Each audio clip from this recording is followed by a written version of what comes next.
Republic Day, a day which is marked by flag hoisting and parade by army personnel and students all over the country. When I was small, I used to wonder, what is this Republic Day all about? What happened on this day? When I asked the elders, they would say that on this day we got our constitution and our country became sovereign, socialist, democratic republic. Now, to a small child, these words are just big words of which the spellings you have to memorize. And when the day passes, these words also go on the back seat. Nobody understands the meaning actually. So here I am. I am Ekta Singhvi, a proud citizen of our country, India. And today I wish to say few lines on Republic Day. What actually is Republic Day?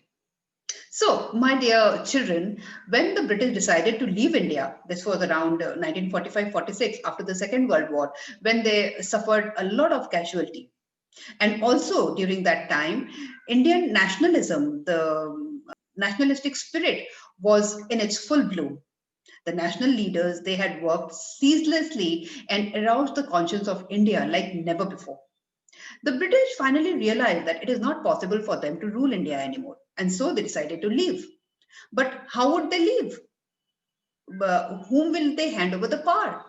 They have to transfer the power to somebody, to the Indians. But how exactly will that be done? So, keeping all these things in mind, a constituent assembly was created. What is Constituent Assembly? It was a body of elite people, all the top leaders of the country of that time.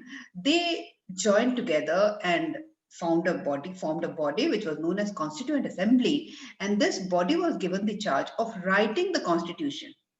Constituent Assembly and Constitution.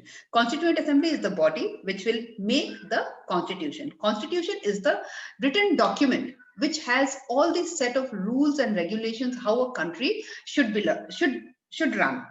After all, we were going to run the country. So we needed a set of rules and policies, how to rule the country, how to take the country ahead in the path of development.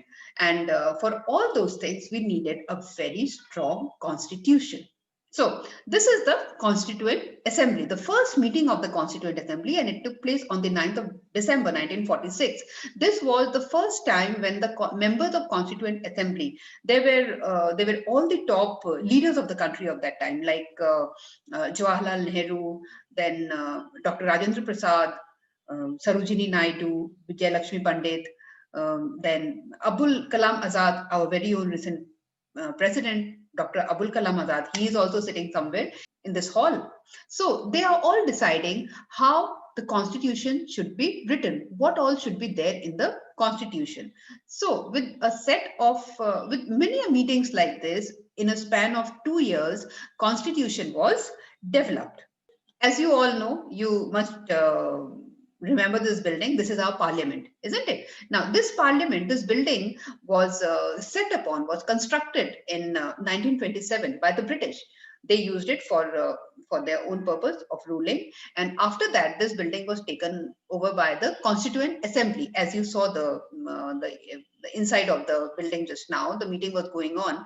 So Constituent Assembly members, they used this building to create the constitution. And after that, after the constitution was created and after our country became republic, this building is used as the parliament building. It is still in use. Thus began the mammoth work of writing the constitution. You'll be surprised to know that the Indian constitution is the largest in the whole world. And quite so, because ours is a large country with a variety of people living here. So we need all the more rules and regulations so that we can survive peacefully. So that is the reason why the constitution is so big. This Constituent Assembly, they had all the learned people in them, and the chairman of the assembly was Dr. B.R. Ambedkar. Dr. B.R. Ambedkar was a very renowned barrister and a very learned man. He was entrusted with writing the constitution, and he had done the majority of the work of writing the constitution. He went across 6 constitutions of 60 countries of the world and learned how the constitution is written and how country is run with the help of constitution. You'll also be amazed to know that many of the features of our constitution has been borrowed from other countries, like the preamble. So This is the preamble, my dear children. Just look at the beauty of this page. This is the first page of the Constitution, the book of Constitution, the original book of Constitution. And this preamble, this particular page, you will see in many of your textbooks. The first page of the textbook is the preamble, which states the pledge of the common citizen of our country, we the people of India. It starts like that. Okay, so this is the first page of the book of Constitution also. And just look at the decoration on the border. All these decoration, my dear children, these decorations are present in all the pages of the Constitution, the book of Constitution. And this contains 234 pages, all handwritten, and it has been written by the most eminent calligraphic writer of that time, Dr. Prem Bihari Narayan Raijada. As you can see here, this gentleman is Prem Bihari Narayan Raizada, and he has written down in his own handwriting the whole of Constitution. The book of Constitution, the original book of Constitution of India, is written completely by hand by this gentleman.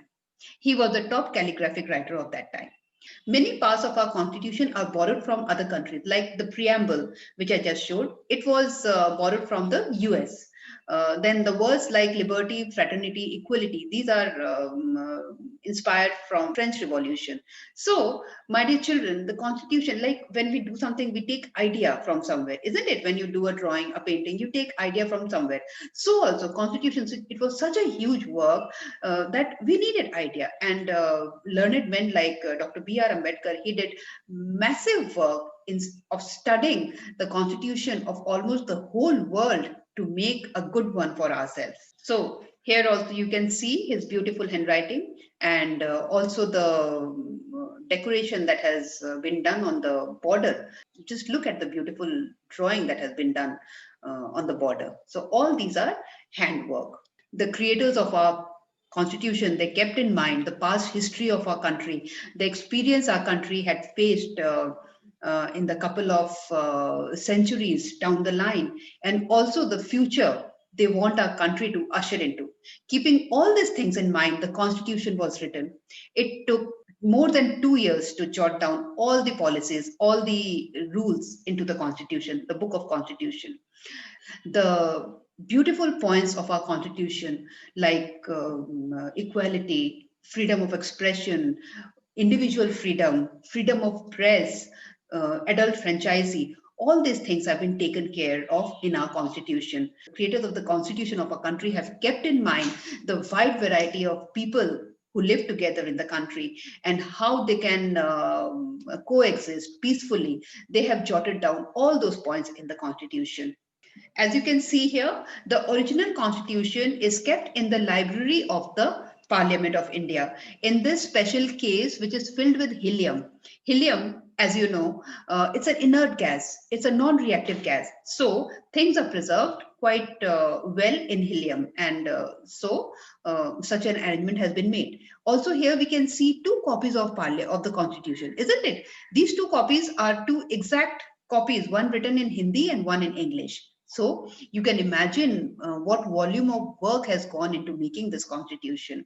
It is totally handmade and written, as I have told you, by the top calligrapher of our country at that time. And the decoration has been done by the artist of Shantiniketan under the supervision of Nandalal Bose, who was the eminent painter of that time.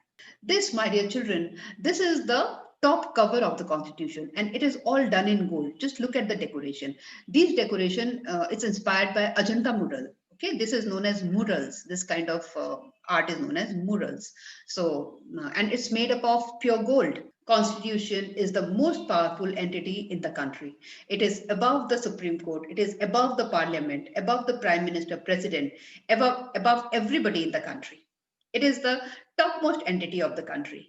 It contains all those rules and regulations. We can say it's like Bhagavad Gita, okay, who has got all the answers to our problem. Constitution is the best book of the country. And it came into being on 26 January 1950. And so this day is celebrated as Republic Day. On this day, our country became truly independent.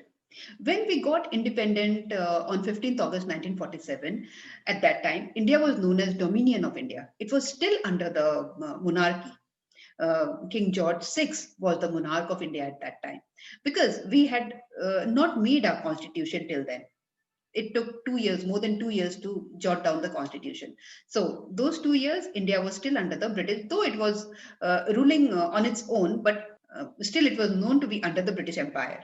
But after this day, after 26 January 1950, we became truly independent. We became Republic of India. From the Dominion of India, we became Republic of India.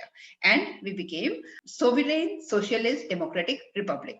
Sovereign means ruled by self. We have our self government. We elect our government. Socialist means the people of all caste and creed, we all dwell together harmoniously. Democratic, for the people, by the people, of the people. That means we make our own government. So that's what democratic is. And republic. Republic means we do not have any king on our head. We are ruled by our own self, and we elect our leaders, and our leaders are the prime minister and the president. So I hope, my dear children, you are quite well versed with the Republic Day now. You understand the full meaning of Republic Day. So love your country, respect the day, and be a good and responsible citizen when you grow up. Bye bye.